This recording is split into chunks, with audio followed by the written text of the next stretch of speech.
नमस्कार।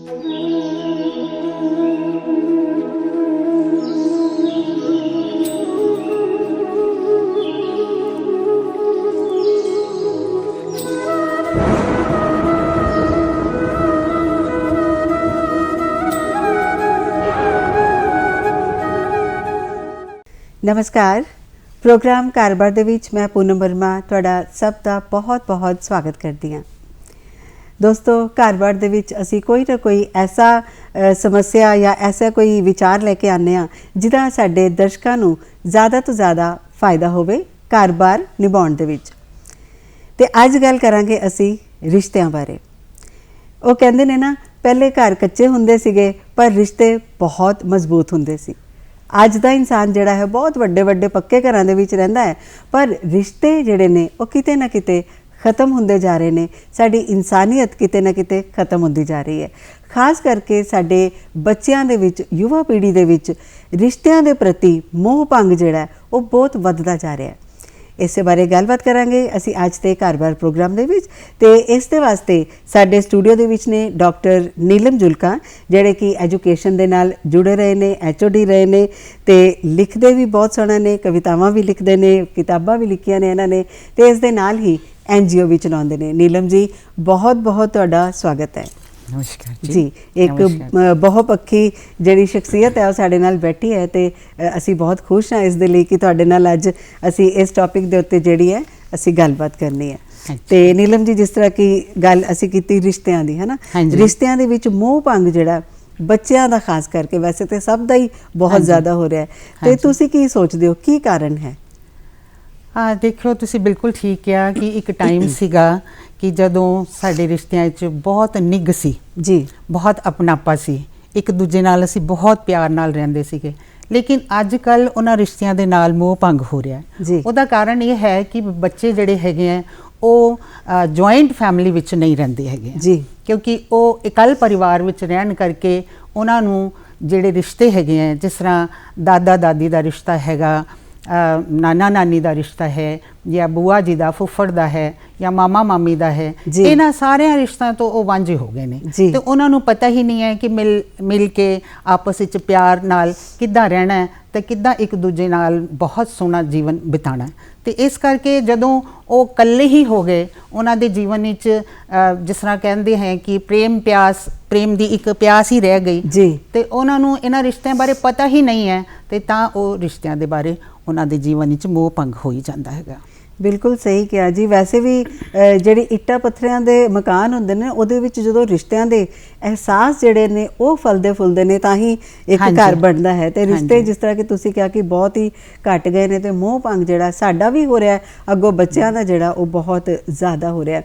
ते परिवारां दी तुसीं हुणे गल कीती, एकल परिवार, थोड़ा इहदे ते तुसीं सानूं, वैसे ते सब नूं फेस कर ही रहे ने साडे जिहड़े दर्शक ने, थोड़ा जिहा चानना पाओ एकल परिवार ते जिहड़े साडे संयुक्त जिहड़े इकट्ठे हो के रहना जिहड़ा ओहदे ते दसो कि ओहदे की फायदे, सानूं की नुकसान जी। हाँ जी, देखो पहले संयुक्त परिवार हुंदे सी, जॉइंट फैमिलीज हुंदी सी, सारे रल मिल के रहिंदे सी, सारियां च बहुत प्यार, सारे एक दूजे नूं संभालदे भी सीगे। ते ओ कोई कष्ट आ जाए जिंदगी च, कोई मुसीबत आ जाए, कोई बीमारी आ जाए, तो सारे मिल के एक दूजे नूं साਂਭ लैंदे सी, खड़े हो जांदे सी। ते बंदा फिर अपने आप नूं कल्ला नहीं समझदा। कदे माँ बाप दा सिर दे उत्ते हत्थ आ जांदा सी, कदी भैन भरा के मोढे ते हत्थ पा दिंदे सीगे, ते उहनूं पता ही नहीं चलदा सी जिंदगी दे विच किद्दां साडे एक इन्ना वड्डा दुख आया सी, कष्ट आया सी, ते ਉਹ उस कष्ट तो बाजी मार लैंदे सी, सुखी हो जांदे सी। ते एक ते उन्हां दे जिंदगी विच निश्चिंतता हुंदी सीगी, एक वड्डियां दा साथ होण करके ਉਹ बहुत अच्छा जीवन बिता रहे सीगे। लेकिन ਉਹਦੇ ਵਿੱਚ भी थोड़ियां कमियां सीगियां, और अजकल ਜਿਹੜੇ है परिवार ਉਹ एकल परिवार हो गए ने, ਜਿਹਦੇ ਵਿੱਚ परिवार ਦੀ ਹੁਣ ਧਾਰਨਾ ਇਹੋ ਹੀ ਹੈ, ਜਿਹਦੇ ਵਿੱਚ ਮਾਂ ਬਾਪ ਤੇ ਭਾਈ ਭੈਣ ਜੀ, ਉਹ परिवार ਦਾ ਹੀ ਇੱਕ रूप हो गया।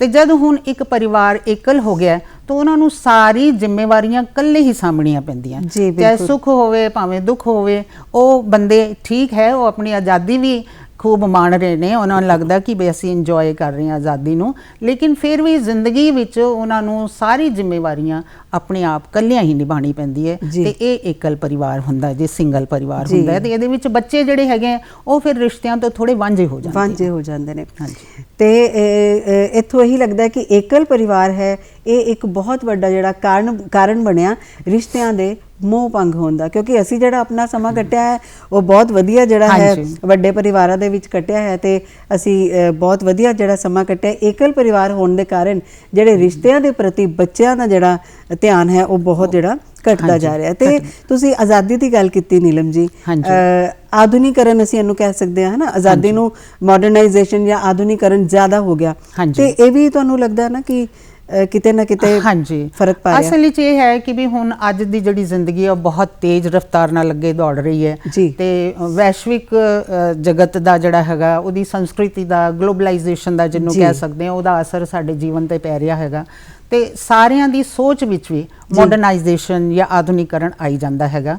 ਤਾਂ ਉਹਦੇ ਵਿੱਚ ਜਿਹੜੀ ਸਾਡੇ ਪੁਰਾਣੇ ਵੈਲਿਊ ਸੀਗੇ ਉਹਨਾਂ ਨੂੰ ਤੇ ਅਸੀਂ ਧਿਆਨ ਵਿੱਚ ਨਹੀਂ ਰੱਖ ਰਹੇ, ਲੇਕਿਨ ਅਸੀਂ ਵਿਕਾਸ ਦੀ ਤਰਫ ਕਿੱਦਾਂ ਅੱਗੇ ਵਧੀਏ ਉਹਦੀ ਤਰਫ ਸਾਡਾ ਧਿਆਨ ਬਹੁਤ ਜ਼ਿਆਦਾ ਹੈ, ਤੇ ਬੱਚੇ ਵੀ ਉਹਨਾਂ ਹੀ ਕਦਰਾਂ ਕੀਮਤਾਂ ਦੇ ਨਾਲ ਅੱਗੋਂ ਵਧ ਰਹੇ ਨੇ।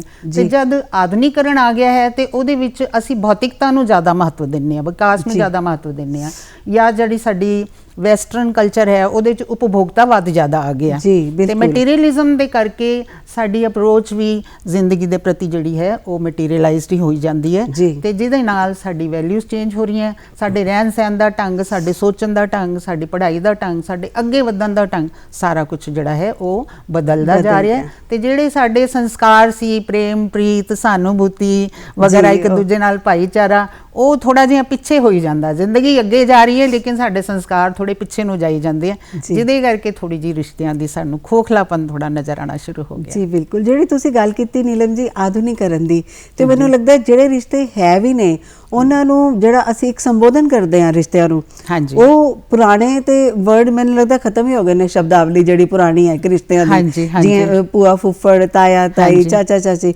ਉਹਨਾਂ ਦੀ ਵੀ ਜਗ੍ਹਾ ਮੈਨੂੰ ਲੱਗਦਾ ਉਹ ਹੁਣ ਬਿਲਕੁਲ ਤੁਸੀਂ ਠੀਕ ਕਿਹਾ ਪੂਨਮ ਜੀ, ਜਿੱਦਾਂ ਹੁਣ ਵੀ ਰਿਸ਼ਤੇ ਸਾਡੇ ਹੈਗੇ ਆ ਦਾਦਾ ਦਾਦੀ ਦੇ, ਚਾਚਾ ਚਾਚੀ ਦੇ, ਮਾਮਾ ਮਾਮੀ ਜੀ ਦੇ ਹੈਗੇ ਆ, ਨਾਨਾ ਨਾਨੀ ਜੀ ਦੇ ਹੈਗੇ ਆ, ਤੇ ਉਹਨਾਂ ਵਿੱਚ ਅੱਜ ਕੱਲ ਕੋਈ ਫਰਕ ਤਾਂ ਨਹੀਂ ਨਜ਼ਰ ਆਉਂਦਾ ਕਿ ਅਸੀਂ ਸਾਰਿਆਂ ਨੂੰ ਅੰਕਲ ਆਂਟੀ ਕਹੀ ਜਾਂਦੇ ਹਾਂ, ਇੱਕੋ ਹੀ ਨਾਮ ਹੋ ਗਿਆ ਘਰ ਦੇ ਵਿੱਚ ਜਿਹੜੇ ਹੈਗੇ ਦਾਦੀ ਗ੍ਰੈਨੀ ਹੋ ਗਈ, ਉਹ ਗ੍ਰੈਨੀ ਹੋ ਗਈ, ਤੇ ਉਹ ਸਾਰੇ ਮਾਮਾ ਮੰਮੀ ਮਾਸੜ ਜਿਹੜੇ ਔਰ ਮਾਸੀ ਜਿਹੜੇ ਹੈ ਅੰਕਲ ਆਂਟੀ ਹੋ ਗਏ, ਤੇ ਉਹ ਵੀ ਪਰਿਵਾਰ ਦੇ ਵਿੱਚ ਵੀ ਉਹ ਅੰਕਲ ਆਂਟੀ ਹੋ ਗਏ, ਤੇ ਅਸੀਂ ਪਰਿਵਾਰ ਤੋਂ ਬਾਹਰ ਕੋਈ ਸਮਾਜ ਦੇ ਵਿੱਚ ਵੀ ਜਿਹੜੇ ਰਿਸ਼ਤੇ ਬਣਾਉਂਦੇ ਹਾਂ ਅਸੀਂ ਆਪਣੇ ਸਾਥੀਆਂ ਦੇ ਨਾਲ, ਪੜੋਸੀਆਂ ਦੇ ਨਾਲ, ਦੋਸਤਾਂ ਦੇ ਨਾਲ, ਸਮਾਜਿਕ ਸਤਰ ਤੇ ਜਿਹੜੇ ਸਾਡੇ ਹੁੰਦੇ ਆ ਉਹ ਵੀ ਸਾਡੇ ਅੰਕਲ ਆਂਟੀ ਹੈ, ਤੇ ਇੱਥੋਂ ਪਤਾ ਹੀ ਨਹੀਂ ਚੱਲਦਾ ਵੀ ਘਰ ਦੇ ਰਿਸ਼ਤੇ ਕਿਹੜੇ ਹੈਗੇ ਤੇ ਬਾਹਰ ਦੇ ਰਿਸ਼ਤੇ ਕਿਹੜੇ ਹੈ, ਸਾਰੇ ਅੰਕਲ ਆਂਟੀ ਦੇ ਵਿੱਚ ਹੀ ਸਮਾ ਗਏ ਨੇ। ਤੇ ਇਹ ਥੋੜੀ ਜੀ ਮਤਲਬ ਲੈਂਗੁਏਜ ਦੀ ਵੀ ਤੇ ਨਾਲੇ ਸੋਚ ਦੀ ਵੀ, ਦੋਨਾਂ ਦੀ ਫਰਕ ਜਿਹੜੀ ਹੈ ਉਹ ਸਾਨੂੰ ਦਿਖਾਈ ਦਿੰਦੀ। ਸ਼ਾਇਦ ਉਹਨਾਂ ਨੂੰ ਆਂਟੀ ਅੰਕਲ ਕਹਿਣਾ ਜ਼ਿਆਦਾ ਸੌਖਾ ਲੱਗਣ ਲੱਗ ਗਿਆ, ਸੌਖਾ ਲੱਗਦਾ, ਸਾਰਿਆਂ ਦੇ ਵਿੱਚੋਂ ਅੰਕਲ ਆਂਟੀ ਵਿੱਚ ਹੀ ਸਮੇਟ ਲਿਆ। ਜੀ ਬਿਲਕੁਲ, ਤੇ ਉਹ ਇੱਕ ਆਧੁਨਿਕਰਨ ਇੱਕ ਕਾਰਨ ਬਣਿਆ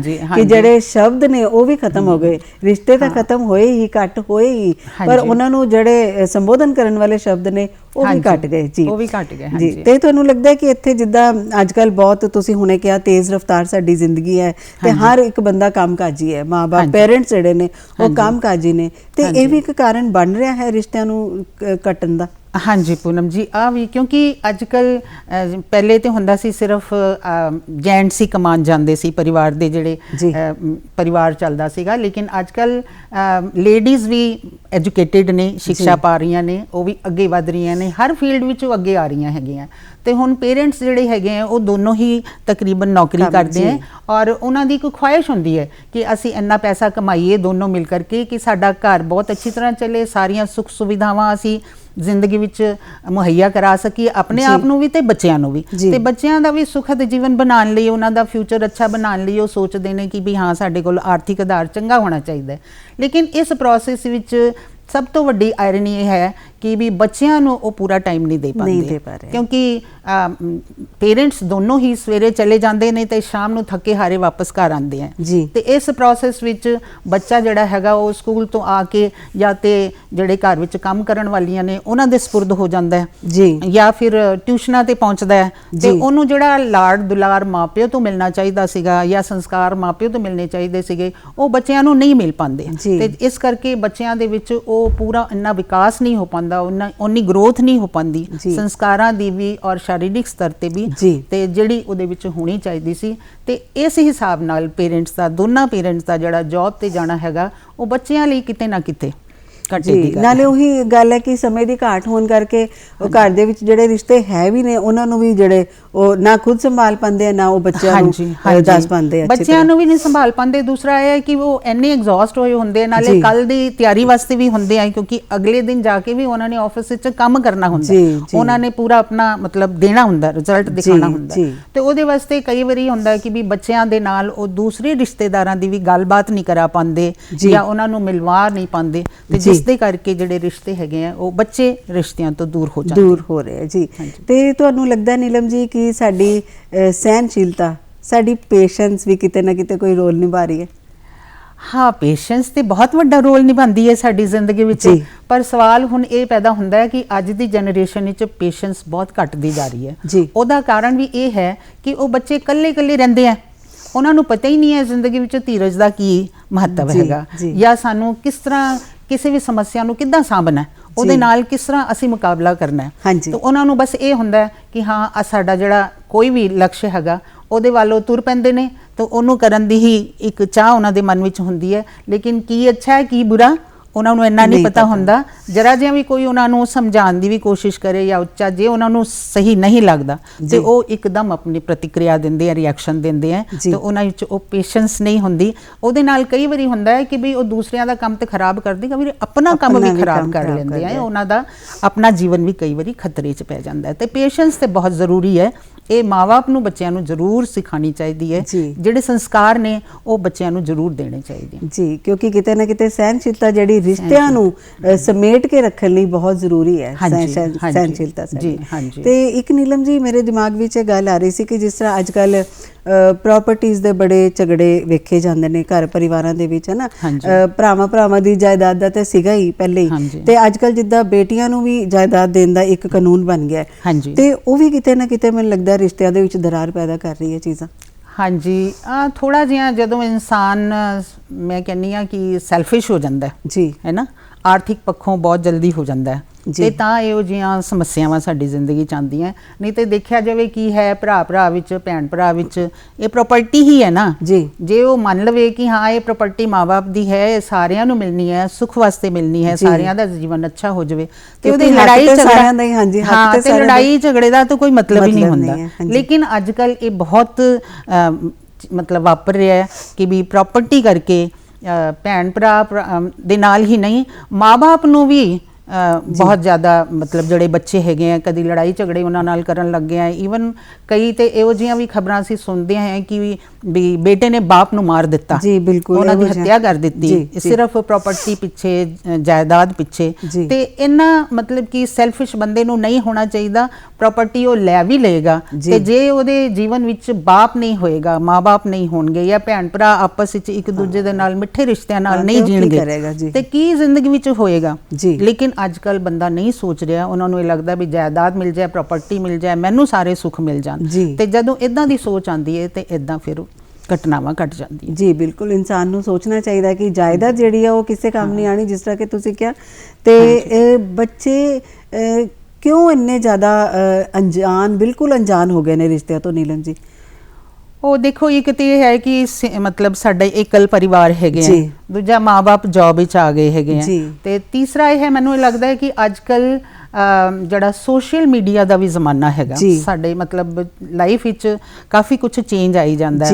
ਇਹ ਡਿਜੀਟਲ ਏਜ ਆ ਰਿਹਾ ਹੈ, ਤਕਨੀਕੀ ਯੁੱਗ ਆ ਰਿਹਾ, ਤਾਂ ਤਾਂ ਸੋਸ਼ਲ ਮਤਲਬ ਐਕਟੀਵਿਟੀਜ਼ ਦੇ ਨਾਲ ਜਾਂ ਕਦੀ ਮੋਬਾਈਲ ਦੇ ਨਾਲ ਜਾਂ ਕਦੀ ਲੈਪਟਾਪ ਵਿੱਚ ਜਾਂ ਇੰਟਰਨੈਟ ਦੇ ਨਾਲ ਬੱਚੇ ਇੰਨੇ ਕੁ ਜ਼ਿਆਦਾ ਬਿਜ਼ੀ ਹੋ ਗਏ ਹੈ ਕਿ ਉਹਨਾਂ ਨੂੰ ਆਪਣੇ ਘਰ ਵਿੱਚ ਮਾਂ-ਬਾਪ ਵੀ ਕਈ ਵਾਰੀ ਨਹੀਂ ਦਿਖਾਈ ਦਿੰਦੇ। ਜੀ ਬਿਲਕੁਲ। ਵੀ ਉਹ ਆਉਂਦੇ ਆ ਸਕੂਲ ਤੋਂ, ਪੜ੍ਹਦੇ ਆ ਜਾਂ ਟਿਊਸ਼ਨ ਜਾਂਦੇ ਆ, ਫਿਰ ਉਸ ਤੋਂ ਬਾਅਦ ਮੋਬਾਈਲ ਉਹਨਾਂ ਦੇ ਹੱਥ ਵਿੱਚ ਆ ਜਾਂਦਾ ਹੈ ਔਰ ਉਹ ਮੋਬਾਈਲ ਤੇ ਕਦੀ ਗੇਮਸ ਖੇਲਦੇ ਆ ਜਾਂ ਕਦੀ ਕੁਝ ਵੀ ਚੈਟਿੰਗ ਕਰਦੇ ਆ। ਘਰ ਵਿੱਚ ਤੇ ਉਹ ਰਿਸ਼ਤਿਆਂ ਨੂੰ ਨਕਾਰਦੇ ਆ, ਲੇਕਿਨ ਉਹ ਚੈਟਿੰਗ ਕਰਕੇ ਜਾਂ ਇੰਟਰਨੈਟ ਤੇ ਆਪਣੇ ਦੋਸਤਾਂ ਨੂੰ ਲੱਭਣ ਦੀ ਕੋਸ਼ਿਸ਼ ਕਰਦੇ ਆ, ਫੋਲੋਅਰਸ ਦੀ ਲਾਈਨ ਲੰਬੀ ਕਰਨ ਦੀ ਕੋਸ਼ਿਸ਼ ਕਰਦੇ ਆ ਤੇ ਉਹ ਉਹਦੇ ਨਾਲ ਹੀ ਉਹ ਮਤਲਬ ਉਸ ਦੁਨੀਆ ਵਿੱਚ ਹੀ ਖੋ ਗਏ। ਸਾਨੂੰ ਯਾਦ ਹੈ ਵੀ ਸਾਨੂੰ ਵੀ ਮਾਂ-ਬਾਪ ਨੇ ਬੜੇ ਲਾਡ ਪਿਆਰ ਨਾਲ ਪਾਲਿਆ ਸੀਗਾ।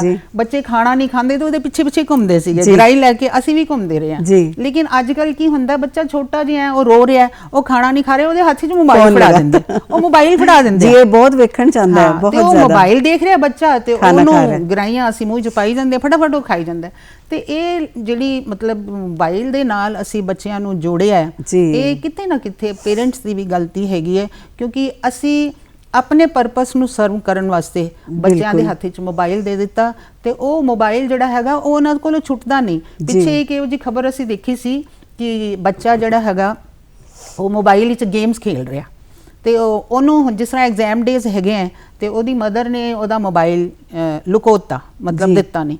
ਉਹਨੇ 2-4 ਵਾਰੀ ਪੁੱਛਿਆ, ਉਹਨੂੰ ਨਹੀਂ ਮਿਲਿਆ ਤੇ ਉਹਨੇ ਗੁੱਸੇ ਵਿੱਚ ਆ ਕੇ ਸਾਰੇ ਘਰ ਦੀਆਂ ਚੀਜ਼ਾਂ ਤਹਿਸ ਨਹਿਸ ਕਰ ਦਿੱਤੀਆਂ, ਸਾਰਾ ਕੁਝ ਤੋੜ ਫੋੜ, ਈਵਨ ਟਾਇਲਟ ਤੱਕ ਦੀ, ਮਤਲਬ ਉਹਨੇ ਬਾਥਰੂਮ ਤੱਕ ਉਹਨੂੰ ਵੀ ਨਹੀਂ ਉਹਨੇ ਛੱਡਿਆ। ਦੇਖੋ ਕਿੰਨਾ ਵੱਡਾ ਨੈਗੇਟਿਵ ਇੰਪੈਕਟ ਹੈ ਜਿਹੜਾ, ਬਹੁਤ ਜ਼ਿਆਦਾ ਇਸ ਤਰ੍ਹਾਂ।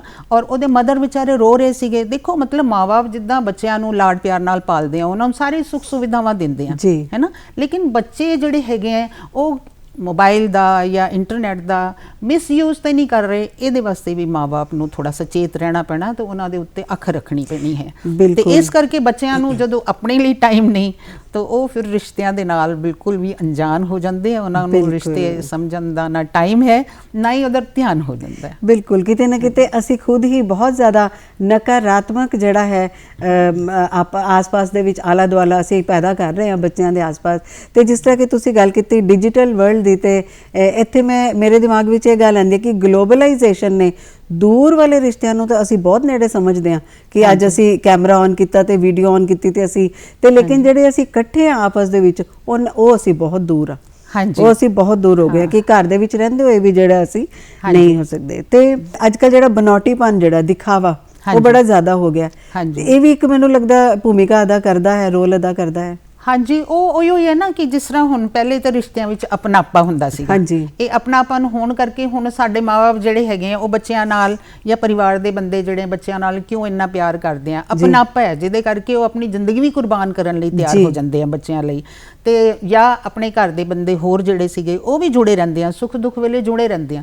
ਲੇਕਿਨ ਅੱਜ ਕੱਲ ਅਸੀਂ ਦੇਖਦੇ ਹਾਂ ਕਿ ਸਿਰਫ ਨਾਮ ਦੇ ਰਿਸ਼ਤੇ ਰਹਿ ਗਏ ਆ, ਉਹਨਾਂ 'ਚ ਬਨਾਵਟੀਪਨ ਆ ਗਿਆ ਔਰ ਬਨਾਵਟੀਪਨ ਕਰਕੇ ਖੋਖਲਾਪਨ ਜਦ ਆ ਜਾਂਦੇ ਆ ਤੇ ਉਹ ਰਿਸ਼ਤਿਆਂ ਦੇ ਵਿੱਚ ਉਹਨੀ ਨਿੱਘ ਵੀ ਨਹੀਂ ਹੈ ਤੇ ਖਿੱਚ ਵੀ ਨਹੀਂ ਹੈ। ਇਸ ਕਰਕੇ ਰਿਸ਼ਤਿਆਂ ਤੋਂ ਬੱਚੇ ਜਿਹੜੇ ਹੈਗੇ ਆ ਉਹ ਥੋੜਾ ਦੂਰ ਹਟ ਰਹੇ ਨੇ ਤੇ ਉਹਨਾਂ ਦਾ ਮੋਹ ਭੰਗ ਵੀ ਹੋ ਰਿਹਾ ਹੈ। ਸਿੰਸੀਅਰਿਟੀ ਰਿਸ਼ਤਿਆਂ 'ਚ ਉਨੀ ਨਜ਼ਰ ਨਹੀਂ ਆ ਰਹੀ। ਤੇ ਤੁਹਾਨੂੰ ਕੀ ਲੱਗਦਾ ਨੀਲਮ ਜੀ, ਇੱਥੇ ਅਸੀਂ ਕੀ ਕਰ ਸਕਦੇ ਆ? ਅਸੀਂ ਇਹੋ ਹੀ ਹੈ ਕਿ ਬੱਚਿਆਂ ਨੂੰ ਅਸੀਂ ਥੋੜਾ ਟਾਈਮ ਦਈਏ ਜੀ। ਬੱਚਿਆਂ ਦੇ ਨਾਲ ਅਸੀਂ ਉਹਨਾਂ ਨੂੰ ਮਤਲਬ ਸਿਖਾਈਏ ਕਿ ਪਰਿਵਾਰ ਦੀ ਕੀ ਅਹਿਮੀਅਤ ਹੈਗੀ ਹੈ, ਵੱਡੇ ਬੰਦਿਆਂ ਦੇ ਨਾਲ ਕਿੱਦਾਂ ਪਿਆਰ ਨਾਲ, ਆਦਰ ਨਾਲ, ਸਤਿਕਾਰ ਨਾਲ ਸਾਨੂੰ ਮਤਲਬ ਵਿਵਹਾਰ ਕਰਨਾ ਚਾਹੀਦਾ ਹੈ, ਜਾਂ ਸਾਡੇ ਵਿੱਚ ਸਹਿਨਸ਼ੀਲਤਾ ਹੋਣੀ ਚਾਹੀਦੀ ਹੈ, ਜੀਵਨ ਵਿੱਚ ਸਾਡੇ ਅਨੁਸ਼ਾਸਨ ਹੋਣਾ ਚਾਹੀਦਾ ਹੈ, ਇੱਕ ਦੂਜੇ ਨਾਲ ਅਸੀਂ ਮੇਲ ਜੋਲ ਸਥਾਪਿਤ ਕਰੀਏ, ਭਾਈਚਾਰੇ ਦੀ ਭਾਵਨਾ ਸਾਡੇ ਅੰਦਰ ਆਉਣੀ ਚਾਹੀਦੀ ਹੈਗੀ ਹੈ, ਤਾਂ ਹੀ ਇੱਕ ਦੂਸਰੇ ਨੂੰ ਅਸੀਂ ਗਲੇ ਲਗਾ ਸਕਾਂਗੇ। ਨਹੀਂ ਤੇ ਇਹ ਤੇ ਬੰਦਾ ਬਸ ਸਿਰਫ ਆਪਣੀ ਹੀ ਮਤਲਬ ਦੌੜ ਦੇ ਵਿੱਚ ਦੌੜਦਾ ਰਹੇਗਾ, ਭੱਜਦਾ ਰਹੇਗਾ ਤੇ ਦੁਨੀਆ ਦੀ ਉਹਨੂੰ ਕੋਈ ਪਰਵਾਹ ਨਹੀਂ ਹੋਣੀ। ਤੇ ਜੇ ਇਸ ਤਰ੍ਹਾਂ ਦੀ ਸਾਡੀ ਅਪਰੋਚ ਆਈ ਤੇ ਫਿਰ ਸੋਸ਼ਲਾਈਜੇਸ਼ਨ ਜਿਹੜੀ ਹੈਗੀ ਹੈ ਉਹ ਪੂਰੀ ਤਰ੍ਹਾਂ ਸਾਡੀ ਜ਼ਿੰਦਗੀ 'ਚ ਨਹੀਂ ਆਏਗੀ। ਤੇ ਜਦ ਅਸੀਂ ਸਮਾਜ ਦੇ ਨਾਲ ਨਹੀਂ ਜੁੜਾਂਗੇ ਤੇ ਸਾਡੀ ਜ਼ਿੰਦਗੀ ਦਾ ਵਿਕਾਸ ਨਹੀਂ ਹੋ ਸਕਦਾ, ਕਿਉਂਕਿ ਜਿਹੜਾ ਇਨਸਾਨ ਹੈ ਉਹ ਸਮਾਜਿਕ ਪ੍ਰਾਣੀ ਹੈ। ਜੀ ਬਿਲਕੁਲ, ਉਹ ਸਮਾਜਿਕ ਪ੍ਰਾਣੀ ਹੋਣ ਕਰਕੇ ਆਪਣੇ ਕੰਮਾਂ ਲਈ ਉਹਨੂੰ ਹਰ ਇੱਕ ਦੀ ਲੋੜ ਹੁੰਦੀ ਹੈ ਔਰ ਇਸ ਲੋੜ ਕਰਕੇ ਹੀ ਉਹ ਫਿਰ ਸਾਰੇ ਸੰਬੰਧ ਬਣਾਉਂਦਾ ਹੈ ਜਿਹਦੇ ਨਾਲ ਰਿਸ਼ਤੇ ਆਪਣੇ ਕਈ ਰੂਪ ਲੈ ਲੈਂਦੇ ਆ। ਜੀ, ਵੈਸੇ ਵੀ ਅਸੀਂ ਅਗਰ ਕਿਸੇ ਮੁਸ਼ਕਿਲ ਦੇ ਵਿੱਚ ਫਸੇ ਹਾਂ ਤੇ ਸਾਡੀ ਸਭ ਤੋਂ ਪਹਿਲੇ ਰਿਸ਼ਤੇਦਾਰੀ ਹੀ ਹੈ ਜਿਹੜੀ ਸਾਨੂੰ ਆ ਕੇ ਜਿਹੜੀ ਉਸ ਮੁਸ਼ਕਿਲ ਦੇ ਵਿੱਚੋਂ ਕੱਢ ਸਕਦੀ ਹੈ। ਤੇ ਵੱਡੇ ਬਜ਼ੁਰਗਾਂ ਬਾਰੇ ਤੁਸੀਂ ਕੀ ਕਹਿਣਾ ਚਾਹੋਗੇ ਕਿ ਉਹ ਕੋਈ ਰੋਲ ਪਲੇ ਕਰ ਸਕਦੇ ਨੇ, ਉਹਨਾਂ ਦਾ ਕੋਈ ਯੋਗਦਾਨ ਹੋ ਸਕਦਾ ਹੈ? ਇਹ ਚੀਜ਼ ਦੇਖੋ ਜਿਹੜੀ ਸਿਸਟਮ ਇੱਕ ਵਿਗੜ ਗਿਆ ਇੱਕ ਤਾਂ ਸਿਸਟਮ ਵਿਗੜ ਚੁੱਕਿਆ ਤੇ ਅਸੀਂ ਵੱਡੇ ਬਜ਼ੁਰਗਾਂ ਦਾ ਕੀ ਯੋਗਦਾਨ ਮੰਨ ਸਕਦੇ ਕਿ ਉਹ ਇਸ ਨੂੰ ਕਿਸ ਤਰ੍ਹਾਂ ਠੀਕ ਕਰ ਸਕਦੇ ਨੇ? ਇਸ ਚੀਜ਼ ਵੱਡੇ ਬਜ਼ੁਰਗ ਕਰ ਸਕਦੇ ਆ, ਪਰ ਕੰਡੀਸ਼ਨ ਇਹ ਹੈਗੀ ਹੈ ਕਿ ਵੱਡੇ ਬਜ਼ੁਰਗਾਂ ਨੂੰ ਤੁਸੀਂ ਨਾਲ ਰੱਖੋ ਜੀ। ਵੱਡੇ ਬਜ਼ੁਰਗ ਸਾਡੇ ਪਰਿਵਾਰ ਦਾ ਇੱਕ ਬਹੁਤ ਅਹਿਮ ਹਿੱਸਾ ਜਦ ਹੋਣਗੇ, ਖਜ਼ਾਨਾ ਨੇ ਅਸਲ ਵਿੱਚ, ਖਜ਼ਾਨਾ ਹੈਗੇ ਆ, ਉਹ ਸਾਡੀ ਜ਼ਿੰਦਗੀ ਦੀ ਬਰਕਤ ਹੈ। ਰਾਦਰ ਵੱਡੇ ਬਜ਼ੁਰਗ ਦਾ ਆਸ਼ੀਰਵਾਦ ਰੱਬ ਤੋਂ ਘੱਟ ਨਹੀਂ ਹੁੰਦਾ ਤੇ ਉਹ ਜਦ ਸਾਡੀ ਜ਼ਿੰਦਗੀ ਦੇ ਵਿੱਚ ਰਹਿਣਗੇ ਤੇ ਮਾਂ-ਬਾਪ ਬੇਸ਼ੱਕ ਜੌਬ ਤੇ ਵੀ ਗਏ ਨੇ ਤੇ ਉਹਨਾਂ ਦੀ ਐਬਸੈਂਸ ਵਿੱਚ ਬੱਚਿਆਂ ਨੂੰ ਉਹ ਬਹੁਤ ਪਿਆਰ ਨਾਲ, ਲਾਡ ਨਾਲ ਸੰਭਾਲ ਵੀ ਸਕਦੇ ਆ। ਤੇ ਜਿਹੜੀ ਸਾਡੀ ਸਾਂਸਕ੍ਰਿਤਿਕ ਸੋਚ ਹੈ ਜੀ, ਜਿਹੜੇ ਸਾਡੇ ਮੁੱਲ ਨੇ, ਉਹਨਾਂ ਨੂੰ ਉਹੀ ਬਹੁਤ ਅੱਛੀ ਤਰ੍ਹਾਂ ਸਿਖਾ ਸਕਦੇ ਆ, ਸਿਰਫ ਗੱਲਾਂ ਨਾਲ ਨਹੀਂ ਬਲਕਿ ਪ੍ਰੈਕਟੀਕਲ ਉਹਨਾਂ ਦੇ ਨਾਲ ਜ਼ਿੰਦਗੀ ਬਿਤਾਉਂਦੇ ਹੋਏ ਉਹਨਾਂ ਨੂੰ ਜਿਸ ਤਰ੍ਹਾਂ ਉਹ ਪਿਆਰ ਨਾਲ ਮਿਲ ਵਰਤਣਾ ਸਿਖਾਉਣ ਜਾਂ ਉਹਨਾਂ ਦੇ ਵਿੱਚ ਭਾਈਚਾਰੇ ਦੀ ਸਾਂਝ ਉਹਨਾਂ ਦੇ ਵਿੱਚ ਪੈਦਾ ਕਰਨ ਤੇ ਬੱਚਾ ਜਿਹੜਾ ਹੈਗਾ ਉਹ ਫਿਰ ਇਹਨਾਂ ਕਦਰਾਂ ਕੀਮਤਾਂ ਨੂੰ ਆਪੇ ਹੀ ਸਮਝ ਜਾਏਗਾ ਔਰ ਫਿਰ ਉਹ ਆਪਣੇ ਪਰਿਵਾਰ ਨਾਲ ਨਹੀਂ ਬਲਕਿ ਸਮਾਜ ਦੇ ਨਾਲ ਵੀ ਬਹੁਤ ਪਿਆਰ ਨਾਲ, ਵਿਸ਼ਵਾਸ ਨਾਲ ਰਹੇਗਾ। ਕਿਉਂਕਿ ਘਰ ਵਿੱਚ ਉਹ ਦੇਖੇਗਾ ਕਿ ਭੈਣ ਭਰਾ ਨਾਲ ਇੱਦਾਂ ਪਿਆਰ ਨਾਲ ਰਹੀਦਾ ਹੈ, ਦਾਦਾ ਦਾਦੀ ਨਾਲ ਇੱਦਾਂ ਪਿਆਰ ਨਾਲ ਰਹੀਦਾ ਤੇ ਉਹ ਆਪੇ ਪੜੋਸੀਆਂ ਨਾਲ ਵੀ ਰਹੇਗਾ, ਆਪੇ ਆਪਣੇ ਸਕੂਲ ਦੇ ਫਰੈਂਡਸ ਦੇ ਨਾਲ ਵੀ ਅੱਛੀ ਤਰ੍ਹਾਂ ਵਿਵਹਾਰ ਕਰੇਗਾ। ਤੇ ਦਾਦਾ ਦਾਦੀ ਜੀ ਦਾ ਜਾਂ ਨਾਨਾ ਨਾਨੀ ਜੀ ਦਾ ਜਾਂ ਸਾਡੇ ਬਜ਼ੁਰਗਾਂ ਦਾ ਤੇ ਬਹੁਤ ਹੀ ਅਹਿਮ ਰੋਲ ਹੈ, ਪਰ ਇਹ ਹੀ ਹੈ ਕਿ ਇਕੱਲ ਪਰਿਵਾਰਾਂ ਵਿੱਚ ਉਹ ਵੀ ਦੂਰ ਹੋ ਗਏ ਨੇ ਇੱਕ ਦੂਸਰੇ ਕੋਲੋਂ ਜੀ, ਕਿਉਂਕਿ ਉਹ ਖੁਦ ਆਪਣੀ ਇੱਕ ਸਮੱਸਿਆ ਦੇ ਵਿੱਚ ਘਿਰ ਗਏ। ਜਿਹੜੇ ਬਜ਼ੁਰਗ ਨੇ ਉਹ ਖੁਦ ਹੀ ਵਿਚਾਰੇ, ਕਈਆਂ ਨੂੰ ਤਾਂ ਵਰਿਧ ਆਸ਼ਰਮ ਤੱਕ ਵੀ ਜਾਣਾ ਪੈ ਜਾਂਦਾ। ਹਾਂਜੀ, ਉਹ ਫਿਰ ਜਿਹੜੇ ਪੇਰੈਂਟਸ ਹੈਗੇ ਆ ਜੌਬ ਕਰਕੇ ਪਿੱਛੇ ਜਾਂਦੇ ਤੇ ਆਪਣੇ ਮਾਂ-ਬਾਪ ਦਾ ਪੂਰਾ ਧਿਆਨ ਨਹੀਂ ਰੱਖ ਪਾਉਂਦੇ ਤੇ ਨਾ ਹੀ ਮਾਂ-ਬਾਪ ਨੂੰ ਆਪਣੇ ਕੋਲ ਬੁਲਾ ਪਾਉਂਦੇ ਨੇ ਜੀ। ਤੇ ਜਾਂ ਤੇ ਆਪਣੇ ਕੋਲ ਬੁਲਾਉਣ, ਉਹਨਾਂ ਦਾ ਬੁਢਾਪਾ ਵੀ ਸੰਵਰ ਜਾਏ ਉਹਦੇ ਨਾਲ ਤੇ ਉਹ ਬਜ਼ੁਰਗਾਂ ਦਾ ਵੀ ਉਹਨਾਂ ਨੂੰ ਫਾਇਦਾ ਹੋ ਜਾਏ। ਲੇਕਿਨ ਅੱਜ ਕੱਲ ਇੱਕੋ ਹੀ ਸੋਲੂਸ਼ਨ ਉਹਨਾਂ ਨੂੰ ਮਿਲ ਗਿਆ ਹੈਗਾ ਕਿ ਸਾਡੇ ਬਜ਼ੁਰਗ ਜਿਹੜੇ ਹੈਗੇ ਆ ਉਹਨਾਂ ਵਾਸਤੇ 올ਡ ਏਜ ਹੋਮ ਹੈ, ਉੱਥੇ ਤੁਸੀਂ ਉਹਨਾਂ ਨੂੰ ਭੇਜ ਦਿਓ ਤਾਂ ਕਿ ਉਹਨਾਂ ਦੀ ਜ਼ਿੰਦਗੀ ਬਹੁਤ ਅੱਛੀ ਤਰ੍ਹਾਂ ਬਤੀਤ ਹੋ ਜਾਵੇ ਜੀ। ਹਾਂਜੀ, ਤੇ ਨੀਲਮ ਜੀ, ਕਿਤੇ ਨਾ ਕਿਤੇ ਰਿਸ਼ਤਿਆਂ ਦਾ ਇੱਕ ਮੂਲ ਢਾਂਚਾ ਹੁੰਦਾ ਹੈ ਸ਼ਾਦੀ, ਵਿਆਹ ਹੋਣਾ। ਹਾਂਜੀ ਹੈ ਨਾ, ਤੇ ਮੈਨੂੰ ਲੱਗਦਾ ਕਿ ਅੱਜ ਕੱਲ ਵਿਆਹ ਦੇ ਬਾਰੇ ਹੀ ਮੋਹ ਭੰਗ ਹੋ ਰਹੇ ਨੇ। ਇਸ ਬਾਰੇ ਤੁਸੀਂ ਕੀ ਕਹਿਣਾ ਚਾਹੋਗੇ? ਰਿਸ਼ਤੇ ਦਾ ਤਾਂ ਬਾਅਦ ਚ ਬਣਨੇ ਆ। ਹਾਂਜੀ, ਬਿਲਕੁਲ ਤੁਸੀਂ ਠੀਕ ਗੱਲ ਕਹੀ ਹੈ ਪੂਨਮ ਜੀ, ਬਹੁਤ ਵਧੀਆ ਸਵਾਲ ਤੁਸੀਂ ਕੀਤਾ ਹੈਗਾ। ਕਿਉਂਕਿ ਦੇਖੋ, ਵਿਆਹ ਜਿਹੜਾ ਹੈ ਉਹ ਸਾਡੇ ਪਰਿਵਾਰ ਦਾ ਇੱਕ ਮੂਲ ਆਧਾਰ ਹੈ, ਢਾਂਚਾ ਉੱਥੋਂ ਹੀ ਬਣਦਾ ਹੈ, ਪਰਿਵਾਰ ਦੀ ਕਲਪਨਾ ਉੱਥੋਂ ਹੀ ਹੁੰਦੀ ਹੈ। ਲੇਕਿਨ ਅੱਜ ਕੱਲ ਦੀ ਜਿਹੜੀ ਯੁਵਾ ਪੀੜ੍ਹੀ ਹੈਗੀ ਆ ਉਹ ਇਸ ਬੰਧਨ ਤੋਂ ਵੀ, ਇਸ ਰਿਸ਼ਤੇ ਤੋਂ ਵੀ ਥੋੜਾ ਜਿਹਾ ਦੂਰ ਭੱਜ ਰਹੀ ਹੈ। ਉਹਦਾ ਕਾਰਨ ਇਹ ਹੈ ਕਿ ਸ਼ਾਇਦ ਉਹ ਜ਼ਿੰਮੇਵਾਰੀ ਹੀ ਨਹੀਂ ਲੈਣਾ ਚਾਹੁੰਦੇ ਜੀ, ਕਿ ਭਈ ਪਰਿਵਾਰ ਦੀ ਜ਼ਿੰਮੇਵਾਰੀ, ਪਤਨੀ ਦੀ ਜ਼ਿੰਮੇਵਾਰੀ ਜਾਂ ਪਤਨੀ ਜਿਹੜੀ ਹੈ ਉਹ ਅੱਗੇ ਪਤੀ ਦੀ ਜ਼ਿੰਮੇਵਾਰੀ ਜਾਂ ਬੱਚਿਆਂ ਦੀ ਜ਼ਿੰਮੇਵਾਰੀ। ਇੱਕ ਤੇ ਉਹਨਾਂ ਨੂੰ ਇਹ ਲੱਗਦਾ ਵੀ ਇੱਕ ਸਾਡੇ ਤੇ ਬਹੁਤ ਵੱਡੀ ਜ਼ਿੰਮੇਵਾਰੀ ਆ ਜਾਏਗੀ ਤੇ ਇਸ ਕਰਕੇ ਉਹ ਇਸ ਸੰਬੰਧ ਤੋਂ ਥੋੜਾ ਦੂਰ ਹਟਦੇ ਆ ਜੀ। ਬਿਲਕੁਲ। ਇੱਕ ਥੋੜਾ ਉਹਨਾਂ ਨੂੰ ਇਹ ਵੀ ਲੱਗਦਾ ਹੈ ਕਿ ਜਿਹੜਾ ਅਸੀਂ ਸ਼ਾਦੀ ਤੋਂ ਪਹਿਲੇ ਆਜ਼ਾਦੀ ਦਾ ਜੀਵਨ ਜੀ ਰਹੇ ਹਾਂ, ਸ਼ਾਇਦ ਜਿਹੜਾ ਦੂਸਰਾ ਬੰਦਾ ਆਏਗਾ ਉਹ ਸਾਡੀ ਆਜ਼ਾਦੀ ਦੇ ਵਾਸਤੇ ਮਤਲਬ ਇੱਕ ਬਾਧਕ ਬਣ ਜਾਏਗਾ, ਕਿਉਂਕਿ ਅਸੀਂ ਜਿਸ ਢੰਗ ਨਾਲ ਜੀਣਾ ਚਾਹੁੰਦੇ ਹਾਂ ਹੋ ਸਕਦਾ ਉਹਨੂੰ ਪਸੰਦ ਨਾ ਹੋਏ ਤੇ ਉਹ ਹਰ ਗੱਲ ਤੇ ਰੋਕ ਟੋਕ ਹੋਏਗੀ ਤੇ ਇਸ ਕਰਕੇ ਉਹ ਵੀ ਉਹਨਾਂ ਨੂੰ ਪਸੰਦ ਨਹੀਂ ਹੈ। ਤੇ ਤੀਸਰਾ ਮੈਨੂੰ ਲੱਗਦਾ ਹੈ ਕਿ ਆਰਥਿਕ ਆਧਾਰ ਵੀ ਆ ਜੀ, ਕਿੱਥੇ ਉਹਨਾਂ ਨੂੰ ਲੱਗਦਾ ਹੈ ਕਿ ਵੀ ਅਸੀਂ ਸ਼ਾਇਦ ਇੰਨਾ ਪੈਸਾ ਨਹੀਂ ਕਮਾ ਰਹੇ ਜਿਹੜਾ ਅਸੀਂ ਆਪਣੇ ਸਾਥੀ ਦੇ ਜੀਵਨ ਨੂੰ ਜਾਂ ਅਸੀਂ ਬੱਚਿਆਂ ਦੇ ਭਵਿੱਖ ਨੂੰ ਜੀ ਇੱਕ ਬਹੁਤ ਚੰਗਾ ਰੂਪ ਦੇ ਸਕਾਂਗੇ।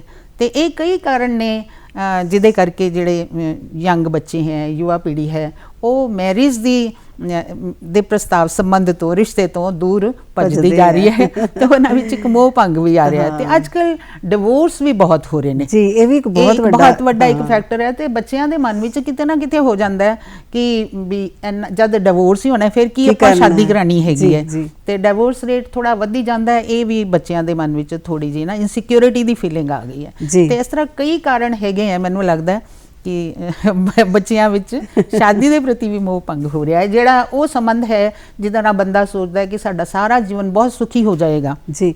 ਯਾਨੀ ਸ਼ਾਦੀ ਨੂੰ 7 ਜਨਮਾਂ ਦਾ ਸਾਥ ਕਹਿੰਦੇ ਹੁੰਦੇ ਸੀਗੇ, ਜੀ ਹੁਣ ਤਾਂ 1 ਜਨਮ ਹੋ ਜਾਏ। ਹਾਂਜੀ, ਠੀਕ ਹੈ। ਤੇ ਕੁਝ ਰਿਸ਼ਤੇ ਨੇ ਆਪਣੇ ਆਪ ਦੇ ਵਿੱਚ ਸਿਮਟ ਕੇ ਵੀ ਰਹਿ ਗਏ ਹੈ ਨਾ, ਤੇ ਇਸ ਦੇ ਨਾਲ ਹੀ ਮਤਲਬ ਕਿ ਤੁਸੀਂ ਦੱਸੋ ਕਿ ਕਿਉਂ ਮਤਲਬ ਇੰਨਾ ਛੋਟਾ ਦਾਇਰਾ ਹੋ ਗਿਆ?